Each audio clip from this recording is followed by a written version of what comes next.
New Jumpluff. Hey, didn't we just talk about a Jumpy G deck back in the 2004 series? Yes, we did, but guess what? They printed another 1 energy Jumpluff that's better. And now the deck as a whole has even more support from new Pokemon, supporters, tools, energy. Let's get right into it, starting with the new Jumpluff printed in Team Rocket Returns. For those of you still having nightmares about Neo Genesis Cleffa, well, Jumpluff essentially has the baby claws attached to it as a Pokebody in Buffer. Not exactly the baby claws, but any time that Jumpluff would be knocked out by an attack, you can flip a coin, and if heads, it's not knocked out, it's just at 10 HP. So an incoming attack that should have killed it doesn't, giving you another turn to attack with Energy Crush, which only costs 1 colorless energy and it does 10 damage, plus 10 more damage for each energy attached to all of your opponent's Pokemon. So you have scaling damage output for only 1 energy attached to a card that you can rare candy into on your first turn that only dies half the time that it's supposed to. The fact that it has a colorless attack and free retreat means that you can slot this into almost any deck as an easy way to deal some massive grass weakness damage, which is relevant in this format. Your hop and your skip also have free retreat as long as you have a grass energy attached to them. Now on to the second part of the deck, which is Gorebyss. Now compared to its power in 2004, it's not as great because we're not in a Gardevoir heavy format anymore, so there's not as many psychic energies flying around the board. However, we are in a format that uses a lot of special energy like Scramble Energy, Multi Energy, Rainbow Energy. Those are all going to count towards that Mystic Water total. As I mentioned earlier, Jumpluff can slot into any type of deck because it uses a colorless attack. That means that for Gorebyss, we can just run all Psychic Energy as our basics in this deck, still have a few rainbow options for that Mystic Water requirement, but you're still going to be able to boost Mystic Water enough on your own with your own Psychic Energy. And anytime we are talking about a vintage Jumpluff deck, you have to mention that free retreat cost down there in the corner is very relevant. Switching back and forth between your 2 main attackers so easily is not something that other big decks in this format can do, giving you the edge in versatility and maneuverability of your Pokemon.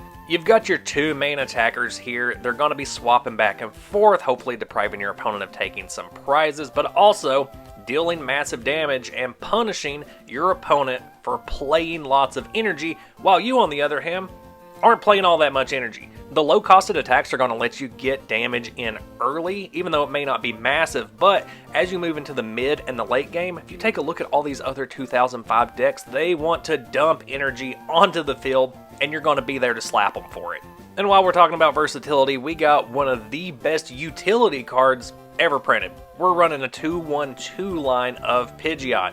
Its Pokepower Quick Search lets you go look for any card in your deck and put it in your hand once per turn. Insanity. Just whatever the best card for the situation is, go ahead and get it, put it in your hand, making your deck not only versatile, but extremely consistent. You're always going to be able to get the card that you need when you need it. Plus, Clutch is a very underrated part of this card that most people ignore because the power is so insane, but 40 damage for 2 colorless energy, and you can lock your opponent in place, not to be underestimated. And would you look at that, free retreat in case you need to swap it in against a Hariyama or a Medicham while you build up an alternate attacker on the bench, utilizing Pidgeot's resistance to fighting. The final addition to this deck is Togetic from Team Rocket Returns. This is a meta tech, so your mileage may vary with this Togetic. It's in here not only as an alternate resistance to fighting for those Medicham matchups, but its Pokebody Holy Shield is also very helpful against those dark type decks. Specifically Pokemon that have dark in their name, like Dark Hypno, Dark Slowking, Dark Steelix, Dark Tyranitar, Dark Dragonite, all Pokemon that you are likely to run into in the 2005 format, so when you're up against those, you use all of your free retreaters to just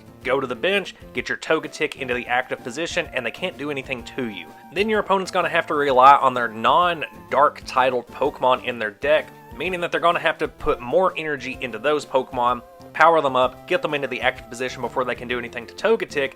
By that time, you have powered up your own Gorebyss or Jumpluff, and you're ready to make your opponent regret that energy investment they've made into the new Pokemon. Again, we see some nice colorless energy requirements, so Togetic can be a threat every now and then. You can at least get some chip damage with Dive. It's not very often that you're going to be able to pull off a rainbow moves, But your opponent can underestimate this Togetic, thinking that it's just a shield so you can stall into the late game. But it can be pretty scary for your opponent if you've had the time to actually power up the Togetic while it's in the active position and stalling out your opponent, and they have something like a Dark Tyranitar or a Rayquaza EX on the bench.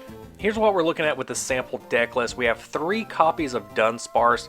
As with most decks running Dunsparce, that's going to be your ideal start. Though this is a deck that can attack from the get-go. You can start stacking damage with Jumpluff or Gorebyss very early on. It doesn't really benefit you to do so. You want to give your opponent time to dig themselves into a hole. You want them to play a bunch of energy onto the field. That way, once you have your setup and you have your main attacker ready to go, whether it be Jumpluff or Gorebyss, depending on the deck you're up against, you will choose different starting attackers. But you do want to get those evolution lines into play.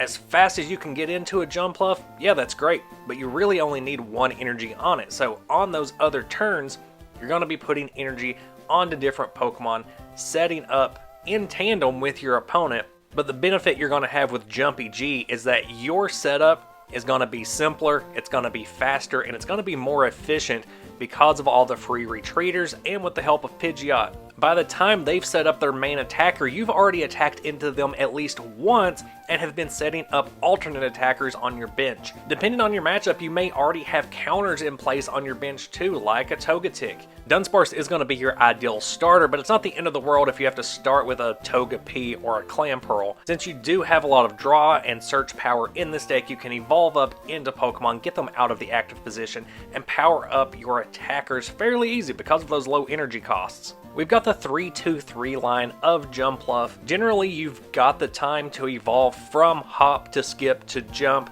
and in this format, that is the safest option. You don't want to get surprised with an ATM Rock, but there are going to be scenarios where you want to rare candy straight from Hoppip to Jumpluff, like mirror matches. When your opponent is also playing a low energy cost deck, it's not going to benefit you to wait to the mid to late game. It's then going to turn into a race of who can stack damage the fastest, and generally whoever gets to attack first into your opponent is going to have the advantage. We also got a 2-1-2 line of Pidgeot, very much less so than your main attackers. Pidgeot doesn't care to be rare candied into. In fact, you want that Pidgeot into play as quickly as possible because it's going to get you every other card you need for your setup. One of the best plays you can make with this deck is play a Pidgey, rare candy into Pidgeot, use quick search, and just run from there. Grab all the cards you need, thin out your deck, smooth out your draws that you're going to be hitting with Steven's Advice and TV Reporter. This deck is just so fast and efficient once you have that engine running. The problem is if you start the game and all you have in your opening hand is a Togepi, it can take a little longer than, you know, the max efficiency of this deck, which is just starting with a Dunsparce and getting everything you need from the get-go, getting the Pidgeot into play turn 2 or 3. Depending on your start, this deck can really stumble in the early game, but as soon as you can flip that switch and make those big plays like dropping a Pidgey rare candy straight into Pidgeot, you can pull back ahead and become a terrifying presence on the board. 3-3 Gorebyss line, 2-2 Togetic line, because there are so many different evolution lines in this deck. The Celios network is gonna be pretty important. We got 3 copies of that, 1 copy of the ATM Rock just to get some surprise kills from game to game. Moving into the 2005 season, EXs weren't as much of a presence, and so Desert Ruins had fewer scenarios where it was relevant, which is why it's down to only 1 copy in here, whereas in 2004 you would have seen at least 2. Of course, we have rare candy and all of our draw power, 1 copy of Versus Seeker so you can recycle a bit as well, and then 4 copies of Warp Point, because when you have a deck full of free retreaters, Warp Point is amazing. Force your opponent to gust, and yeah, you're having to gust yourself, but you have free retreat, so it doesn't matter. Finishing off with our energy selection, we got 3 copies of Double Rainbow, 4 copies of Multi-Energy, and then 6 copies of Basic Psychic. This entire energy lineup is specifically for Gorebyss. Because the rest of the deck is colorless, we do have quite a bit of freedom with the energy lineup, while still also resisting 2 different types and being able to hit for 2 different weaknesses. This deck can snowball so quickly, and that is when it's at its scariest, is when you can get that snowball started very early.